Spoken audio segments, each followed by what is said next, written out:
प्यारे दोस्तों, आपका अपना YouTube channel Success Wait Centre में आपका हार्दिक स्वागत है। वेटनरी के मज़ेदार वीडियो पाने के लिए हमारे चैनल को लाइक, शेयर, सब्सक्राइब और बेल आइकन घंटी को दबाना ना भूलें।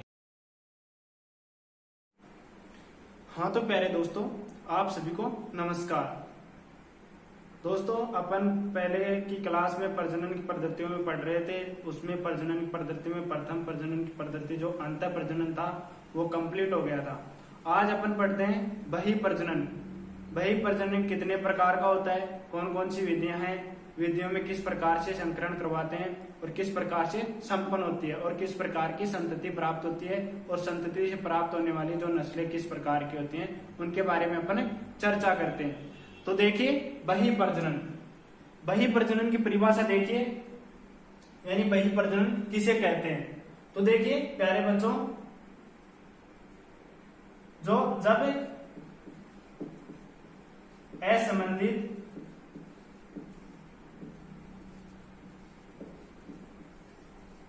नर व मादा पशु के मध्य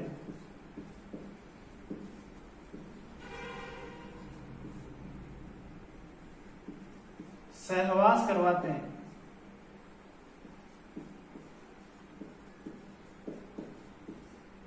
क्या करवाते हैं, सहवास या मैटिंग करवाते हैं, या फिर इसको क्या बोलते हैं, मैटिंग। मैटिंग करवाते हैं। तो इस सहवास करवाने को ही, तो इस सहवास को ही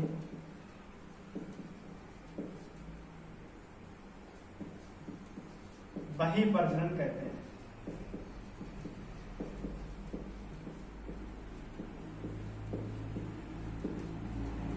यानी बहिः प्रजनन का मतलब जब प्रजनन करवाते हैं, जब भी अपन नर व मादा के मध्य पारस्परिक सहवास करवाते हैं, मैटिंग करवाते हैं, तो जब मैटिंग करवाते हैं तो उस समय जो नर है और जो मादा है उसमें किसी प्रकार से संबंधित नहीं हो।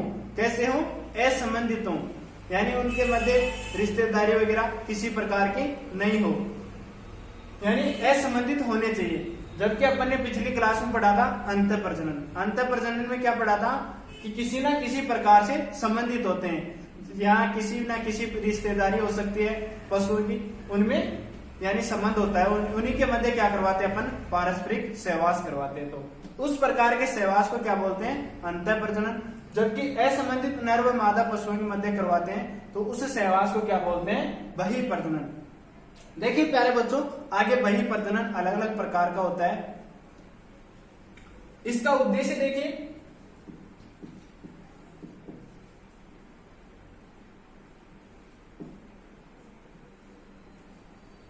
उद्देश्य क्या है, एक तो क्या है, नई नस्ल तैयार करने के लिए।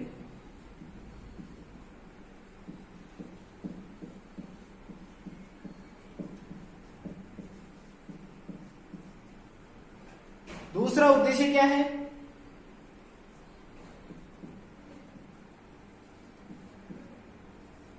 असंबंधित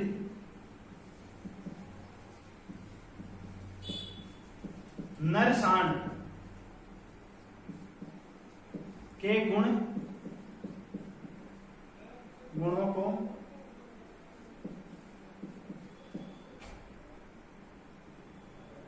संतति में लाना। यानी जो भी अच्छे असंबंधित नर सांड है, यानी असंबंधित जो नर सांड है उनमें जो भी अच्छे गुण हैं उन गुणों को क्या करना, नई संतति में लाना। आगे 4 विधियां हैं, कौन कौन सी है, पहली भिन्न संकरण,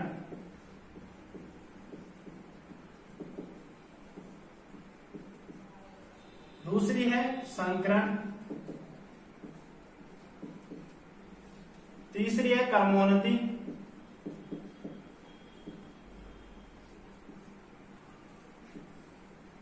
चौथी है प्रसंकरण।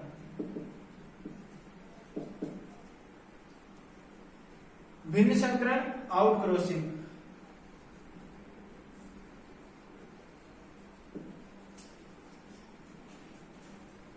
क्रॉस ब्रीडिंग, ग्रेडिंग अप और हाइब्रिडाइजेशन।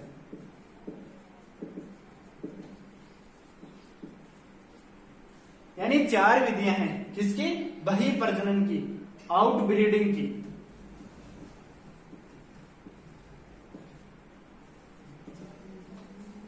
आउट ब्रीडिंग की कितनी विधियां हैं? 4 विधियां। पहली विधि कौन सी है? आउट क्रॉसिंग, दूसरी है क्रॉस ब्रीडिंग, तीसरी है ग्रेडिंग अप और चौथी है हाइब्रिडाइजेशन। तो देखिए अपन पढ़ते हैं पहले भिन्न संकरण, यानी भिन्न संकरण किस प्रकार से करवाते हैं। यानी इसमें क्या होता है, यानी जो भी जनक लेते हैं या जो नर व मादा लेते हैं वो किस प्रकार के होंगे? एक ही नस्ल के होंगे। एक ही नस्ल के असंबंधित नर व मादा पशुओं के मध्य अपन में सहवास करवाएं तो उस सहवास को क्या बोलते हैं? भिन्न संकरण। यानी एक ही नस्ल के जनक किस प्रकार के होंगे? असंबंधित।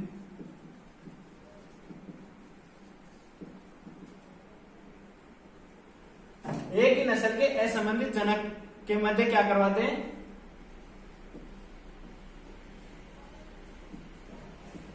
सहवास। यानी एक ही प्रकार की जो नस्ल होती है उस नस्ल के मध्य क्या करवाते हैं? सहवास करवाते हैं। तो उस प्रकार का जो सहवास होता है वो क्या कहलाता है? आउट क्रॉसिंग या भिन्न संकरण। जैसे देखिए एग्जाम्पल में देखिए, जैसे गिर नस्ल की मादा, इसका संकरण किससे करवाते हैं? गिर नस्ल के सांड से।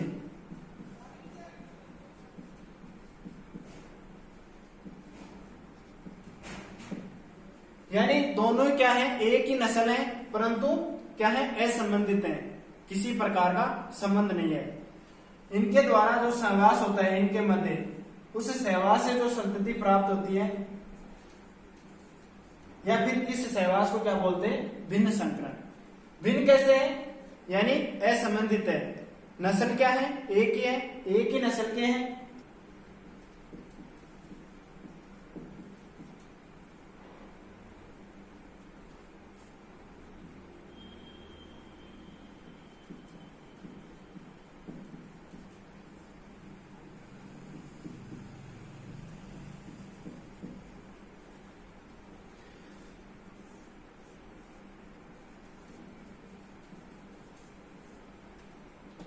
यानी साहिवाल साहिवाल नस्ल के दोनों क्या हैं? संतति हैं, एक नर है एक मादा है।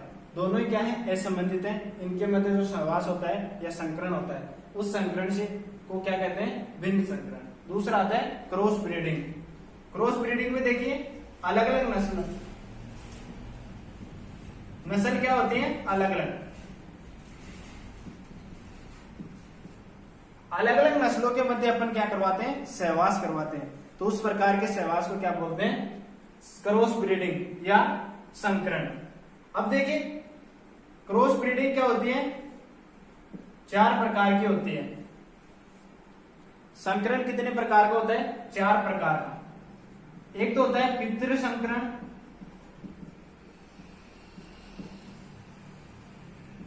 दूसरा होता है चरम संकरण,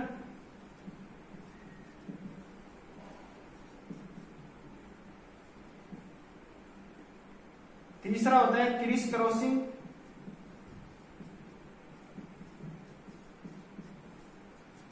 चौथा होता है ट्रिपल संकरण, त्रिसंकरण।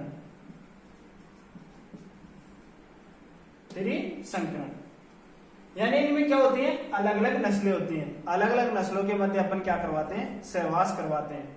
तो उस प्रकार के संकरण को क्या कहते हैं? संकरण या क्रॉस ब्रीडिंग। इसमें देखिए ग्रेडिंग अप में क्या करवाते हैं? यानी अशुद्ध मादा का संकरण किससे करवाते हैं? शुद्ध नस्ल के सांड से। यानी चयन किया हुआ शुद्ध नस्ल का जो सांड होता है उसके साथ में अपन क्या करवा देते हैं? सहवास करवा देते हैं। उस प्रकार का सहवास कितने पीढ़ियों तक? 6 से 7 पीढ़ियों तक करवाते हैं तो एक नई नस्ल तैयार हो जाती है। तो इसमें क्या करवाते हैं? अशुद्ध मादा का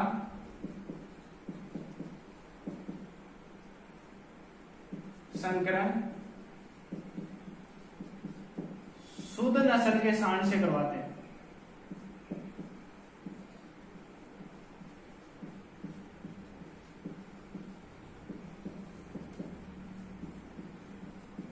शुद्ध नस्ल के सांड से करवाते हैं, यानी अशुद्ध मादा है उसका संकरण किससे, शुद्ध नस्ल के सांड से करवाते हैं। और कितनी पीढ़ियों तक अगर नई नस्ल तैयार करनी होती है तो इसमें क्या 6 से 7 पीढ़ियों तक करवाने पर क्या हो जाता है, 6 से 7 पीढ़ियों तक एक नई नस्ल, यानी जो शुद्ध नस्ल का जो सांड होता है उसी की क्या हो जाती है, संतति उत्पन्न हो जाती है। 6 से 7 पीढ़ियों तक अपन क्या करवाएं, संकरण करवाएं, तो अपन को शुद्ध नस्ल के जो सांड होता है उसी के गुण अपन को प्राप्त हो जाते हैं, नई नस्ल तैयार हो जाते हैं। अगला आता है परसंकरण।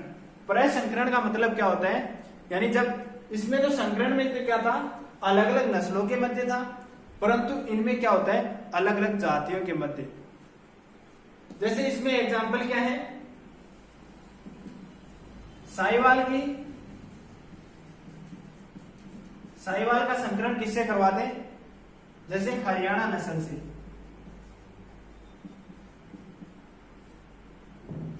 यानी साहिवाल का संकरण किससे करवा दिया, हरियाणा नस्ल से करवा दिया, तो वो किस प्रकार का संकरण है, क्रॉस ब्रीडिंग हो। यानी इससे जो भी संतति प्राप्त होगी संकरण से वो क्या होगी, संकर संतति होगी। आगे आता है हाइब्रिडाइजेशन। इसमें क्या करते हैं प्यारे दोस्तों, यानी अलग अलग प्रजातियों के मध्य क्या करवाते हैं, संकरण करवाते हैं। अलग अलग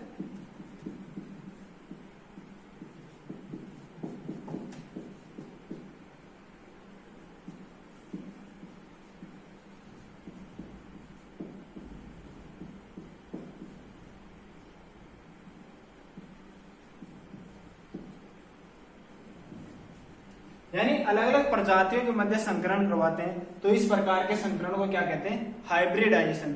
जब भी अपन परसंकरण करवाएंगे या हाइब्रिडाइजेशन करवाएंगे तो उससे जो भी संतति प्राप्त होगी वो अपन को कैसी प्राप्त होगी, संकर संतति या हाइब्रिड संतति प्राप्त होती है। जैसे एग्जांपल देखिए, अपन गधे और घोड़ी का संकरण करवाते हैं। गधे और घोड़ी का संकरण करवाएंगे तो अपन को संतति कैसे क्या प्राप्त होती है,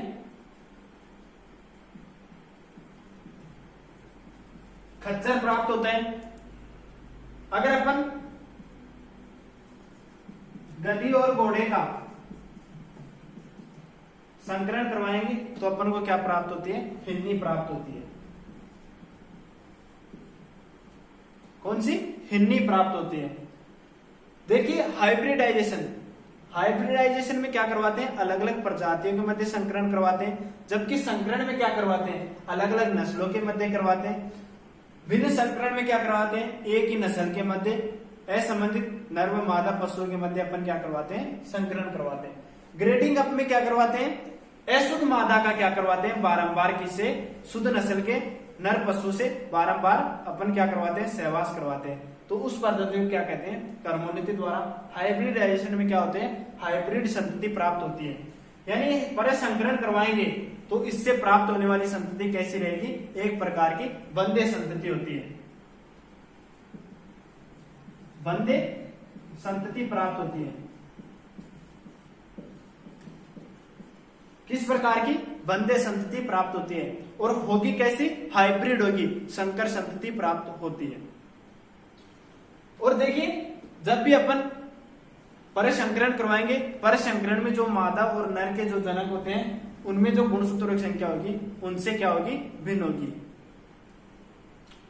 और जब भी परसंकरण करवाते हैं तो उनसे जो संतान होगी वो कैसी रहेगी, एकदम फुर्तीली रहेगी और ऊर्जावान रहेगी, सुस्त नहीं रहेगी। यानी जो भी संतति प्राप्त होगी वो क्या रहेगी, अधिक उत्पादन तो नहीं रहेगा, परंतु जो वजन ढोने के काम में आते हैं, यानी मांस उत्पादन के लिए, इस प्रकार के उत्पादन के लिए ये महत्वपूर्ण होती है। देखिए परसंकरण में क्या होता है, संकर नस्ल प्राप्त होती है, परंतु उनका जो प्राथमिक संकरण से जो प्रथम पीढ़ी संतति उत्पन्न होती है उस संतति का क्या होगा, उत्पादन अधिक होगा। यानी उसका क्या रहता है, जब भी इस प्रकार के संकरण से प्राप्त संतति होगी उस संतति का क्या रहेगा, प्रजनन मूल्य, प्रजनन मूल्य अधिक होता है। यानी क्रॉस ब्रीडिंग करवाते हैं अपन, जब एक बार क्रॉस ब्रीडिंग करवाते हैं तो उस क्रॉस ब्रीडिंग से अपन को किस प्रकार की संतति प्राप्त होती है, संकर संतति प्राप्त होती है। उस संकर संतति में क्या होता है, जो भी प्रजनन मूल्य होता है उसका अधिक होता है, यानी उसका जो भी उत्पादन होगा वो अधिक होगा। और जब पशुपालक होता है तो जब भी इस संकर संतति को बेचना चाहता है तो उसका जो प्रजनन मूल्य होता है वो अधिक मिलता है। परंतु जब इसमें आगे प्रजनन करवाते हैं तो उसका जो प्रजनन मूल्य होता है, जो उत्पादन होता है, वो क्षमता घट जाती है। अब आगे अपन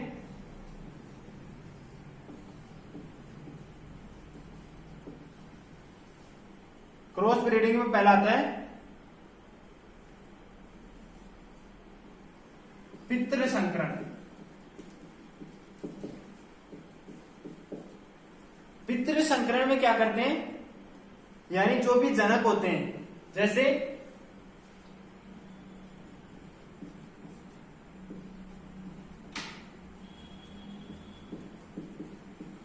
नर सांड है और मादा, इन दोनों का संकरण किससे करवाते हैं, इन दोनों का सहवास करवा देते हैं। ये क्या है, जनक है। इन दोनों जनकों का क्या करवा देते हैं, सहवास करवा देते हैं। सहवास करवाने पर अपन को क्या प्राप्त हो जाती है, संतति प्राप्त हो जाती है। संतति प्राप्त हो गई।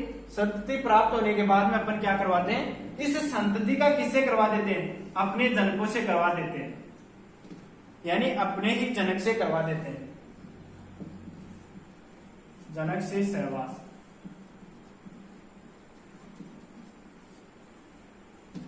जब मादा और नर के मध्य अपन सहवास करवाते हैं, सहवास से जो संतति प्राप्त होती है उस संतति का संकरण पुनः अपने जनकों से करवा देते हैं। तो जनकों से करवाने पर जो प्राप्त होती है उस प्रकार के संकरण को कौन सा संकरण कहते हैं, बैक क्रॉस या पितृ संकरण। दूसरा आता है, यानी इसके क्या लाभ है, एक आता है टेस्ट क्रॉस। टेस्ट क्रॉस में क्या होता है, यानी इसमें जो अप्रभावी मादा होती है, टेस्ट क्रॉस में किससे करवाते हैं, अप्रभावी मादा से संकरण करवाते हैं, जिससे अपन को क्या पता लगता है, अप्रभावी जीनों का आसानी से पता लगाया जा सकता है। देखिए आगे देखिए क्रिस क्रॉसिंग।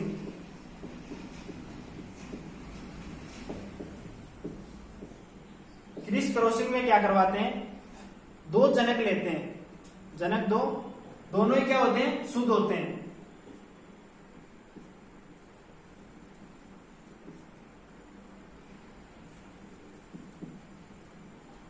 इनका संकरण करवाते हैं।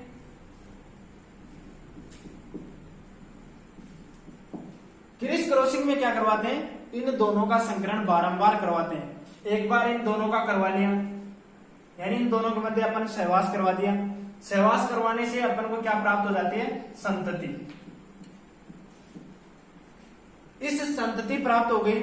इस संतति में क्या करवा देते हैं, पुनः इनका बारंबार क्या करवाते हैं, संकरण करवाते हैं। यानी इस संतति में इन दोनों में कितने परसेंट गुण रहते हैं, 50% नर के रहते हैं और 50% मादा के रहते हैं। यानी जब अपन नर सांड और मादा के मध्य सहवास करवाते हैं तो सहवास से जो संतति प्राप्त होती है, प्रथम संतति, उनमें दोनों का अनुपात कितना रहता है, रक्त का अनुपात 50-50% रहता है। अब वापस पुनः किसका करवा देते हैं, जो पूर्वज होता है उस पूर्वज का संतति में करवा देते हैं।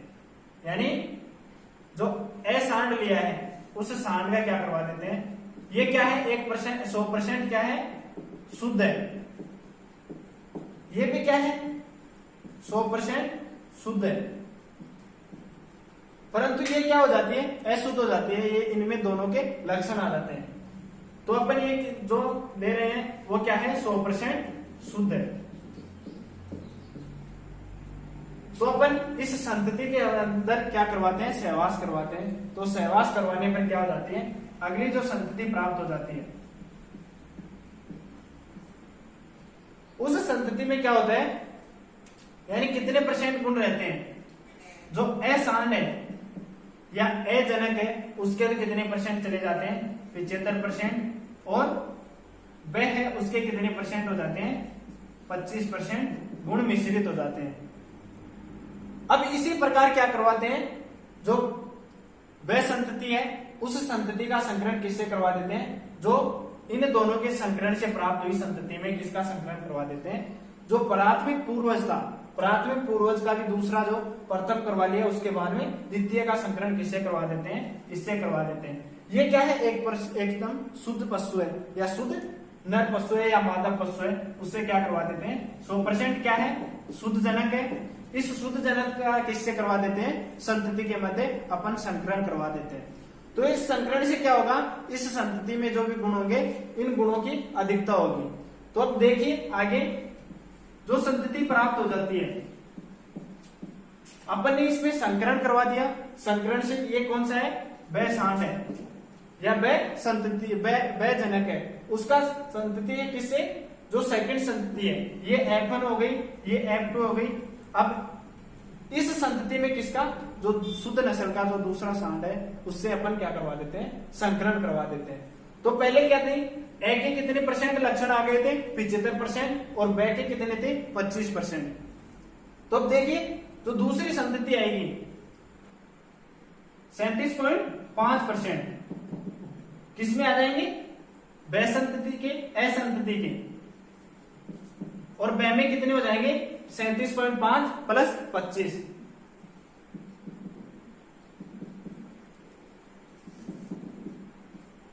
किसके आ गए, ब संतति के। आगे आते हैं इसी प्रकार किसे पुनः किससे करवा देते हैं, ए संतति से।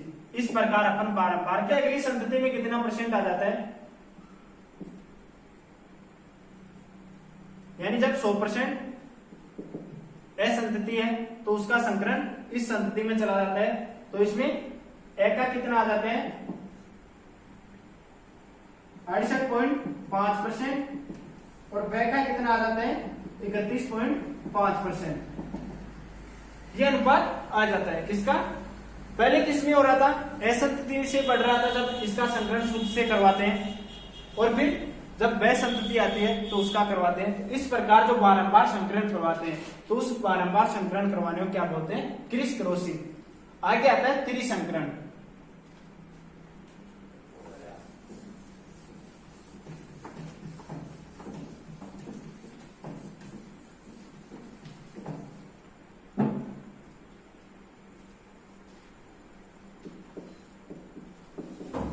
त्रिसंकरण, त्रिसंकरण में क्या होगा, 3 जनक लेते हैं अपन काम में। त्रिसंकरण में क्या करते हैं, 3 जनक काम में लेते हैं। तीनों क्या करते हैं, जैसे एक तो ले लिया ए नर सांड, दूसरा बे ले लिया मादा।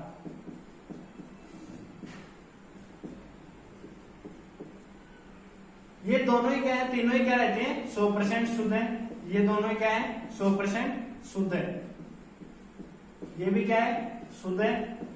जब इन दोनों का संकरण करवाते हैं तो संकरण से जो संतति प्राप्त होती है उसमें इन दोनों कितने % गुण रहते हैं, 50% गुण रहते हैं। 50% ए के और 50% ब के। अब त्रिसंकरण में क्या करते हैं, एक का संकरण और करवा देते हैं, यानी सहसंतति। वो भी क्या रहती है, एकदम शुद्ध संतति, 100% शुद्ध रहती है। उसका संकरण किससे, जो प्रथम जो संतति उत्पन्न होती है उस संतति से करवा देते हैं।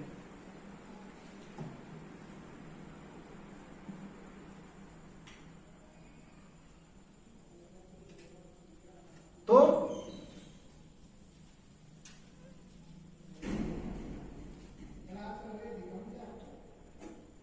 इससे जो संतति प्राप्त होती है,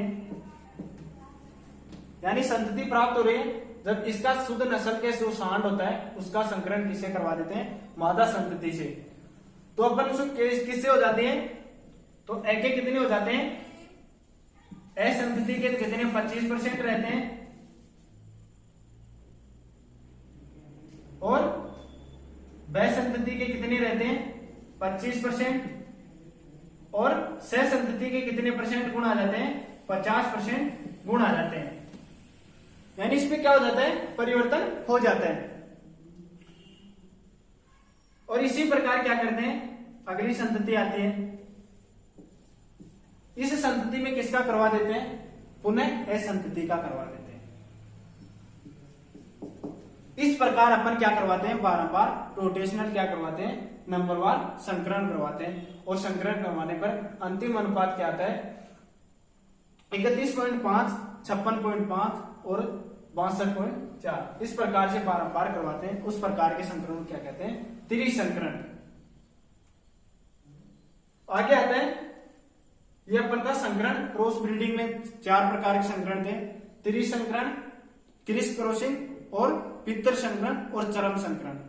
चरम संकरण में क्या होता है, अंतिम चरण तक इस प्रकार से क्या करवाते हैं, संकरण करवाते हैं। जो क्रिस क्रॉसिंग होता है उसी के प्रकार संकरण संपन्न होता है। आगे देखिए, जो प्रजनन की जो पद्धतियां थी वो 2 प्रजनन की पद्धतियां थी, अंतः प्रजनन और बहिः प्रजनन। अंतः प्रजनन में क्या थी, 2 थी, लाइन ब्रीडिंग और क्लोज ब्रीडिंग।